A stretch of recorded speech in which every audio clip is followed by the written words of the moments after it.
Hi everyone, I'm Lilah McDonald, your host for NZ Business Magazine's podcast, Sustainably Ever After.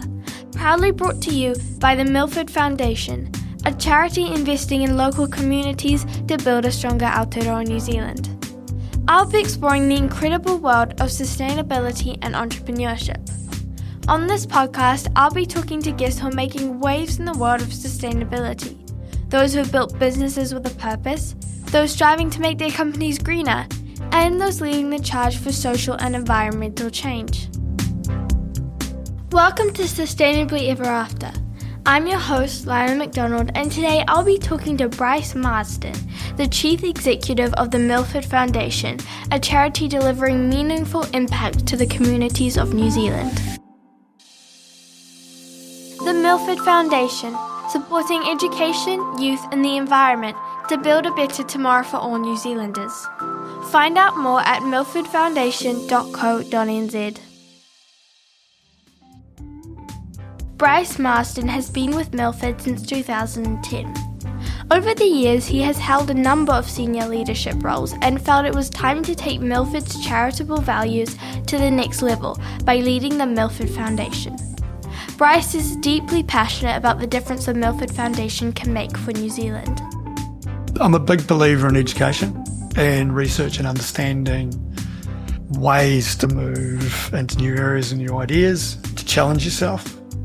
But there's no silver bullet for all these big problems. Again, in the foundation, we're fortunate. We are in an industry which takes a long-term view.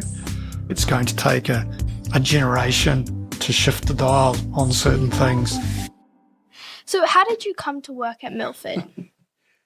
Very simply, I needed a new challenge. So I was working my previous employer for 13 years. I'd done all I wanted to do there, and I was becoming, as my friends would say, annoying and bored.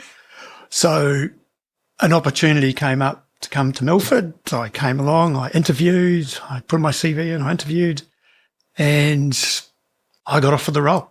So that was in 2010. So I've been here a little while now. Amazing. So you've been in various leadership roles since then. Can you tell me where you started out in the company and where you are now? Yep, sure. Started out as Chief Operating Officer, but you've got to remember we're a really small business and it's a flash term for doing everything. Over time, we've grown. I think there were 9 employees when I started. Well, I know there were, and we're just on 200 now.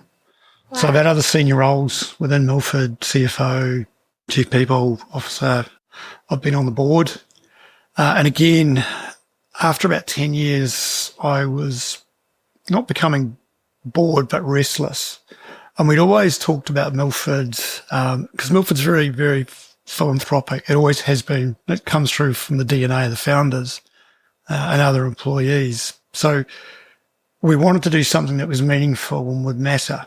So enter the Milford Foundation. We created it, and I got to run it, which is great. So what was it like in the beginning when you were kind of building it up? Challenging.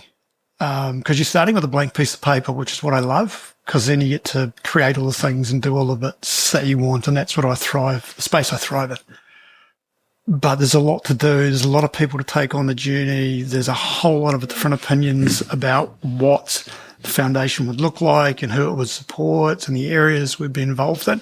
So quite a challenging time, but also very rewarding because everyone wanted a really solid result and a great result for the foundation and for it to really make a difference, not just sort of be one of the 29,000 charities that are registered in New Zealand, but actually make a meaningful change to the things that it wanted to do. And look, we got youth, education and environment are our 3 pillars.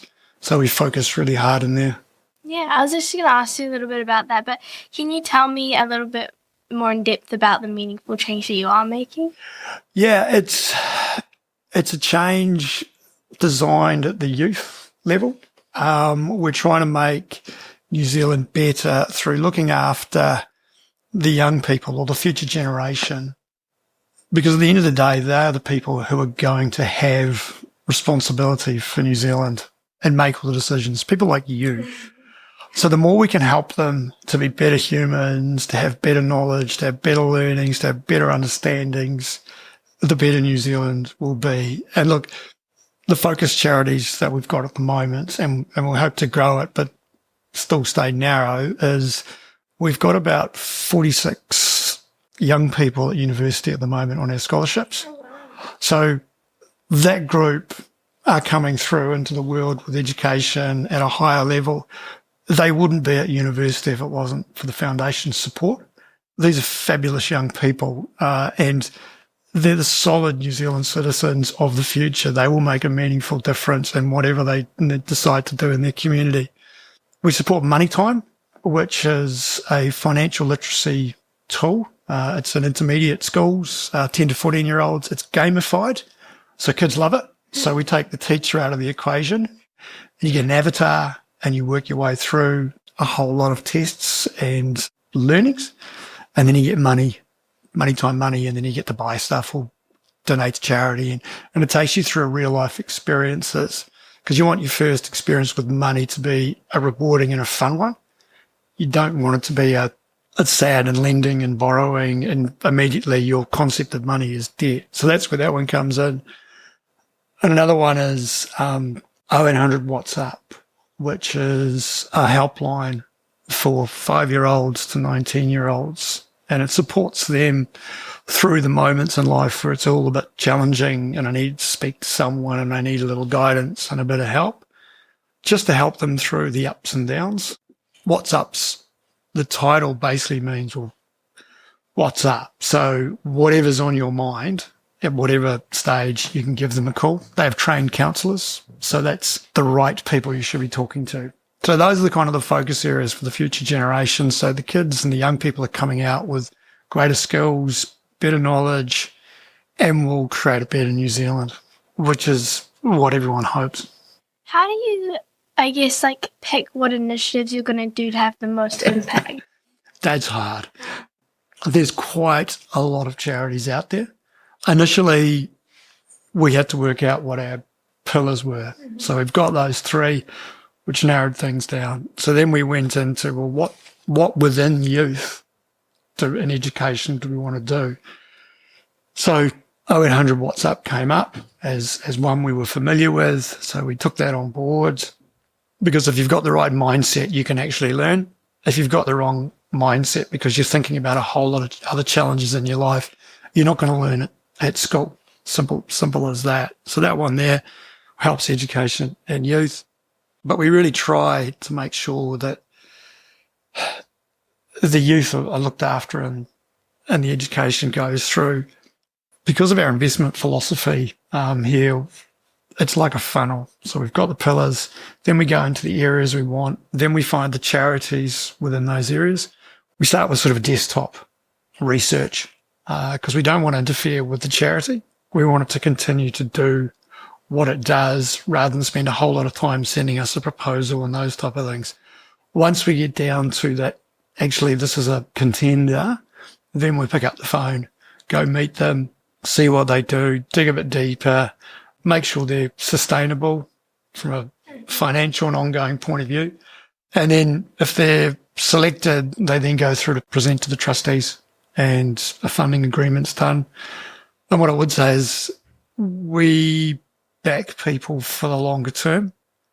So it's not a short term, okay, that's this year's one. We go to another one the next year. We do 3 to 5 year granting patterns to give the security to the charity that they know we're going to back them from a financial point of view. And even the students, if they're doing a 3-year degree, we'll give them $10,000 each year for 3 years. If they're doing a 4-year degree, it's 4 years of 10,000, 5 years, etc. So we're backing the student to be successful and to finish their degree. So it's longer term. That's great. So would you have any advice for other organisations on how to partner with, other charities and make a difference? Yeah, look, personally, go deep into what you're passionate about. Don't try and spread yourself too thin. Do the research, find the right charity, and then go in boots and all. Work hard with that charity, not just financially, but add the skills that you'll be able to bring to the occasion. And that's what we do in spades here as well. So yes, they get some granting from us, but it's all the other items we have available, skills we have, people we have, which helps, but also have an exit plan. You've got to make sure that the charity can survive if you step away, or it actually delivers on what it's set out to do, and therefore the need is no longer there. So those are some of the things that I'd suggest people should think about. You don't want to be the reason that the charity falls over because you've stopped funding it. Yeah. So you want to have an exit ability. But yeah, go deep, go passionate, because if you love it, you'll be really, really engaged with it. So your third pillar that we haven't really talked about yet is the environment. It is. Why did you choose this as a focus? Pretty simple. New Zealand is the environment. And I live here. That's fair. So if New Zealand's not healthy, then the people on it aren't going to be healthy, etc. So yeah, that was pretty simple one for me, and that if we want to have a healthy and robust New Zealand in the sense of the people that live here, you need a healthy and robust country in the form of the land, the water, the air, etc. What are some of your environmental projects? Yeah, the big one for us is the Puanui Regeneration Project. So that's the Puanui Stream in South Auckland, which runs from Manurewa Botanical Gardens through to Wiri. So I think it's about 12 kilometres long. Yeah. And basically what they're looking to do, 3 iwi out there have combined with the other iwis throughout Auckland to regenerate and bring the stream back to how it was before we turned up, for want of a better description. So there's planting, there's eradication of pests and plants that shouldn't be there. There's reworking all of the stream from underground to above ground. It's a phenomenally big, challenging project because it goes through the back of houses and the back of factories and warehouses and things like that. So there's a huge amount of people involved in the project, and we're a small part of it. But to have that much nature back in an area of Auckland where nature's a sports field, this will be fabulous for those communities. There'll be cycleways and walkways and barbecue areas and potentially swimming holes and all those type of things, which they don't have access to at the moment. So that's a big one for us. But I guess we challenge all of our charities in the environmental space and ourselves. So Money Time, it's online. There's no paper involved.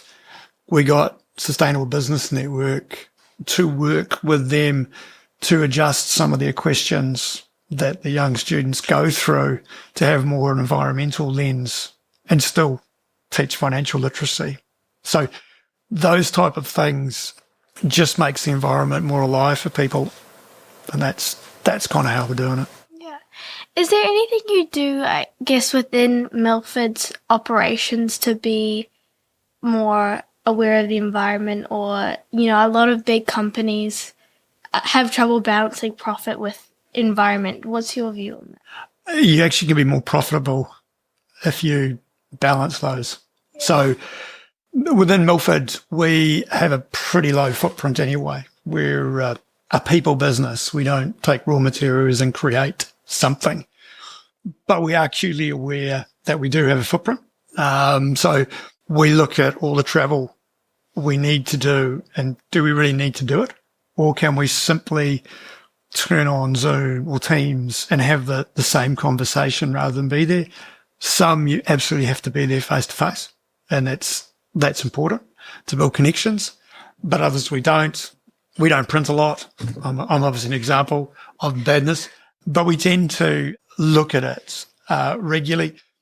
We have a sustainability team, and it's a responsible investing. We look at all of the companies that we invest in to make sure, because some of them do have quite big footprints, that they're looking at that and the things they're doing to make sure that they're reducing the waste that they create, or using the fossil fuels and those type of things. So we're quite fortunate in that, because we're a decent sized business, we know lots of other businesses, and we can have those open conversations with them around, well, what are you doing in this space? And for some of them, they say, look, we're really struggling with what we should do. We've got a range of reporting requirements coming up in financial statements for companies, listed companies. So we're having conversations with them. How are you going to report it? What are you going to say? What's your process? Not that we're going to help them do their financial statements, but we want to understand it from our investing point of view. What are they doing and how are they being better? Because we, on behalf of all of the clients at Milford, have a responsibility to make sure that the companies are doing the right things. And if we're not happy, we will either leave, which happens, but we prefer the engagement model. We'd rather sit down with them and help them make better decisions in the environmental space and sustainability space and the things they do, ESG, environment, social and governance, those type of things is what we want to help them with, because education is the only way, for me, you're going to change the dial. Just saying don't do that doesn't help anyone. You need to educate them and show them other options and what other companies are doing. And that's, what the team does, and they're fabulous at it. So what kind of advice would you give companies that want to become more environmentally conscious but don't know where to start? Educate yourself. Okay. There's stuff out there. Don't get bogged down on the really big, complicated, I'm going to boil the world dry. Just get into what I can do in my space and just take small steps and start. Those are kind of the things I'd say, because people sometimes go, it's a bit hard, or it's all way too hard, because they're trying to go from one position to perfection. Mm-hmm. Whereas actually just one person taking one less flight is a start. One person looking at the way they can change a piece of their product to make it more sustainable. One person doing something else. It's just start, and through all these incremental steps, you will get there. I mean, I think I heard today our carbon emissions are down on last year's. Now, nothing major's happened as far as I'm aware, apart from the fact that everyone's going, I might just not do that, or I might just not do that. So it's all these small things that actually can add up to a big change. Yeah. Why do you think that companies should care about not just the environment, but also, education and youth, like you've invested? Yeah, we need an educated group of New Zealanders, to be brutally honest. Everyone should be entitled to free and quality education, because the educated people come up with great ideas. They can come up with solutions to problems. That's one of the things that they should be doing. And to be fair, I'm not going to be here for an incredibly long period of time. You will be here for a lot longer. You need to be given the tools and the skills and the knowledge and the encouragement to change and to move the dial in New Zealand. I think many people are doing it, young and old, but the young are going to be here a lot longer than the old to continue the work. So that's why I think it's important for companies to invest in that space with helping the young people go through. I mean, our future employees, our future customers are all younger, and the younger group, we've got an amazing group of young people coming into the business, learning their stuff from some of the older, I use the word loosely, employees. And that's really important. But it's the young people who will make any business successful going forward, which is why companies should, and many do, invest into that space. I'd love to hear that.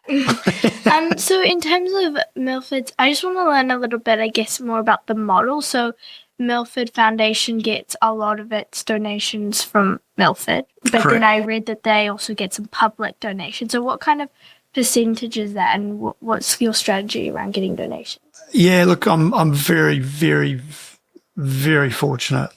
So I get to have all of Milford's assets and toys and fun things to do. So this room, for example, I get to use on behalf of Milford for the foundation.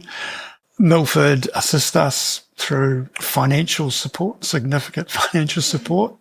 But we also have clients who like Milford and what they've done for them, and they like our structured approach. They like the rigour we put around where the money goes, because it's not my money, it's donations from corporates, from individuals.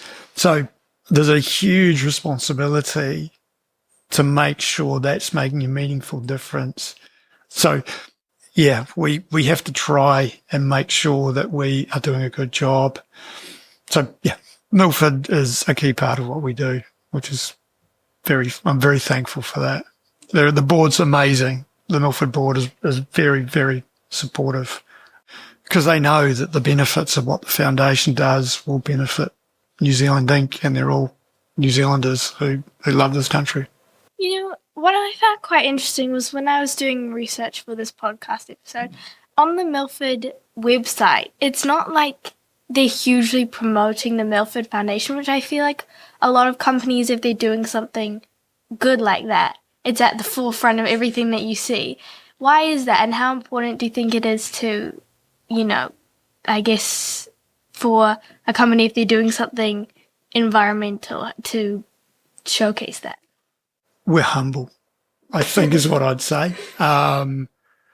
It's part of our DNA. We tend not to run around too much saying how great we are. We just get on with it. I think we've been blamed a few times for not being loud enough or proud enough, but we're all very fortunate in what we do, and we're very comfortable that we know we're doing good things. We know we're doing a great job.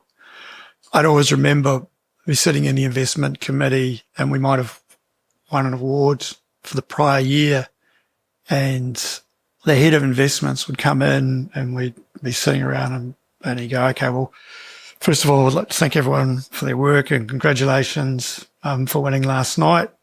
And then the award would be picked up, put behind. I was like, right, well, that was last year. What are we going to do this year?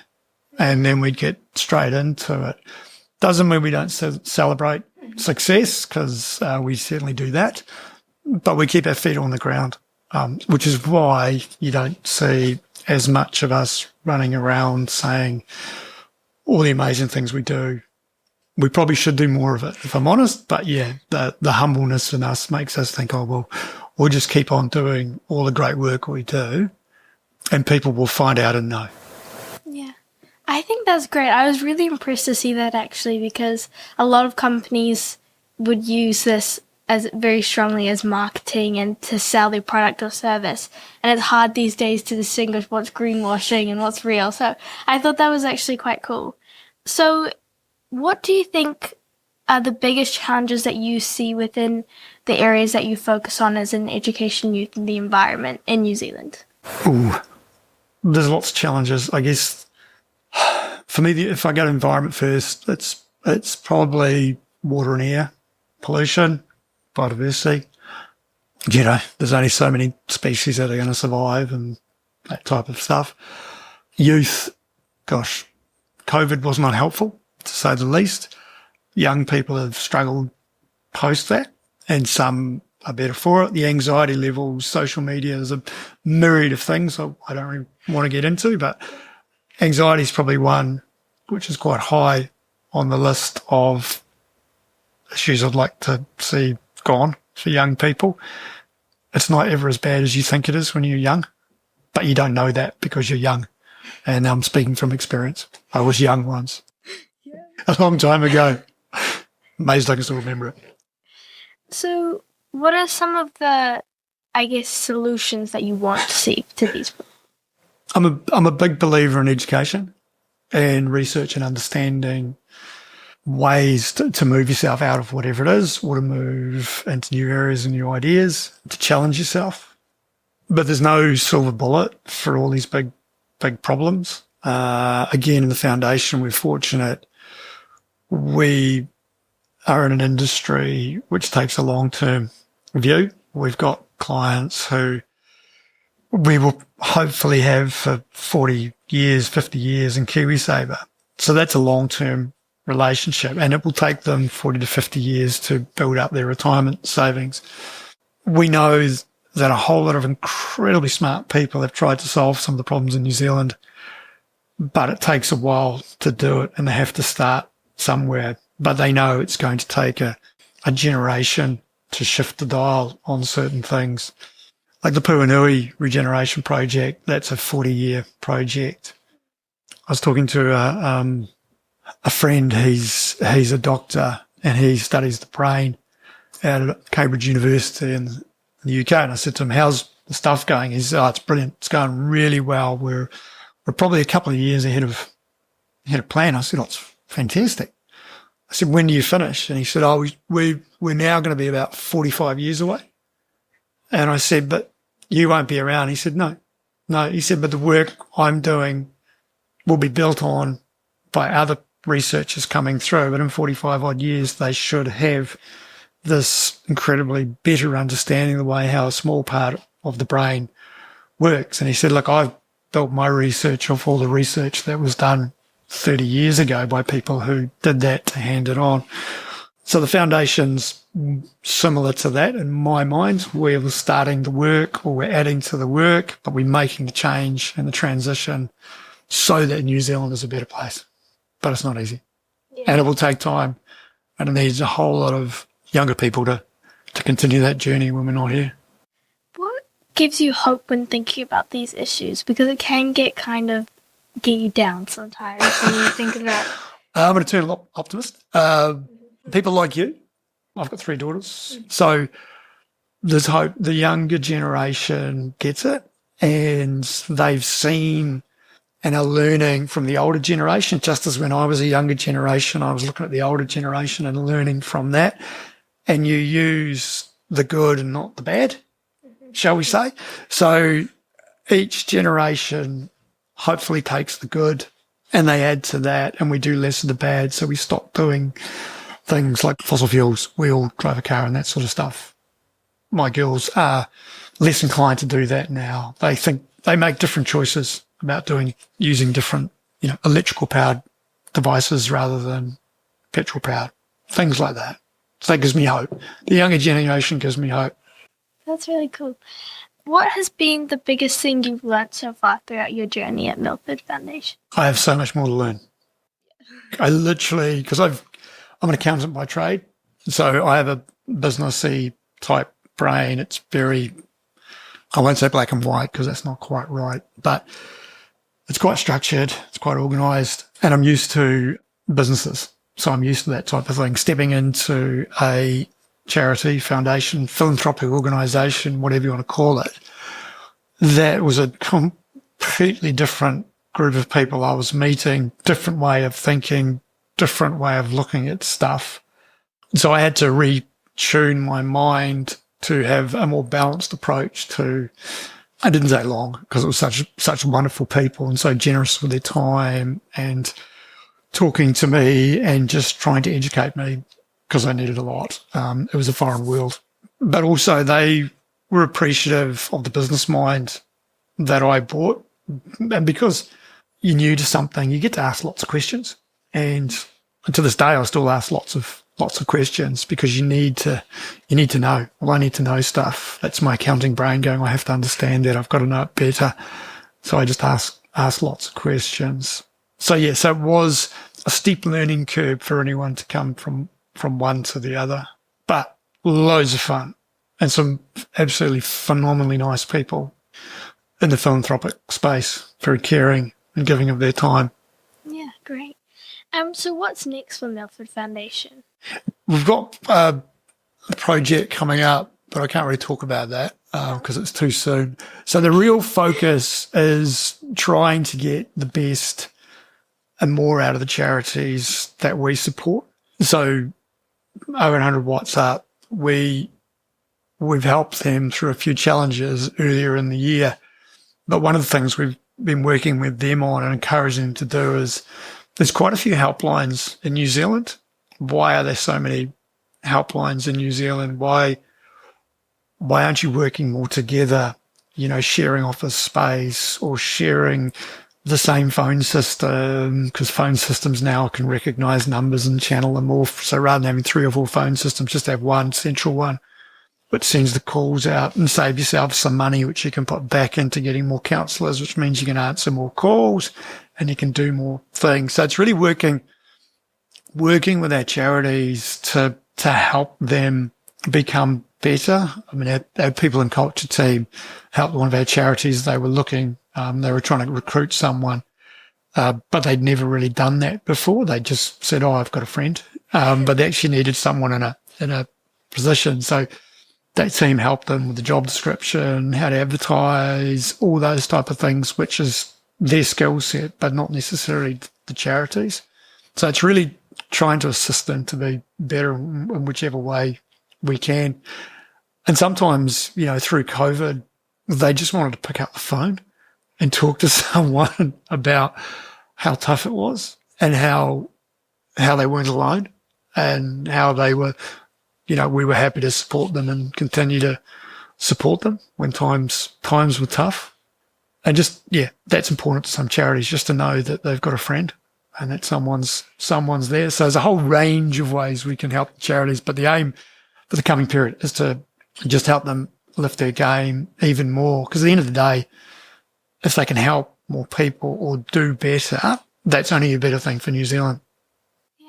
What do you think everyday people can do in their lives to embrace the values that you have? I really can't speak for everyone, but I think learn. Like I say, I'm a big believer in that, but also just start and try. Just give it a go. I mean, there's nothing to lose by giving it a go. You just start, try something, do something. You might enjoy it, you might not, but just start and have a go and challenge yourself. It's easy to do nothing, but I wasn't brought up that way. If I want to learn something, I go do it. I have to challenge myself, hence the change of roles, hence the multiple roles within the companies I worked. Just so you know you're alive, challenge yourself to do something different. Don't do skydiving though. There's no reward in that as far as I can tell. Ever going to do that? Not a skydive. No, bungee fine. We were going to skydive in Namibia, but it was blowing a gale, so we decided not to, which was very good advice to myself afterwards, because it wouldn't have been fun. I had screaming on the way down. So challenge yourself, and that's what I'd say to people. Challenge yourself, learn, and just start. Give it a go. I think that's great advice. What do you want your legacy to be? Crikey. I think that just people know you tried really hard.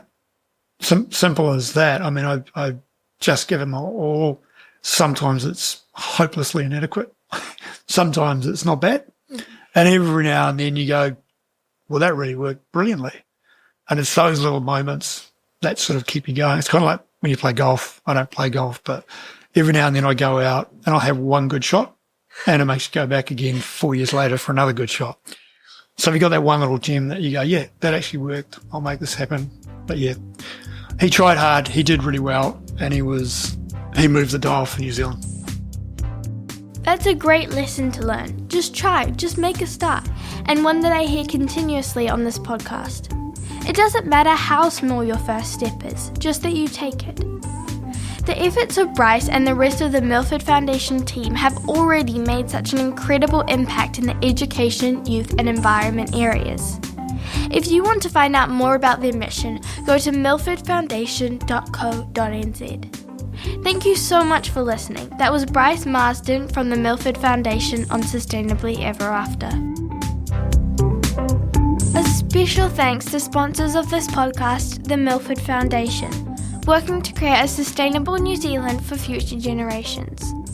Learn more at milfordfoundation.co.nz. Don't forget to subscribe to the podcast and stay tuned to nzbusiness.co.nz for more details on upcoming episodes and bonus podcast material. Let's make our world more sustainable, one story at a time. See you soon!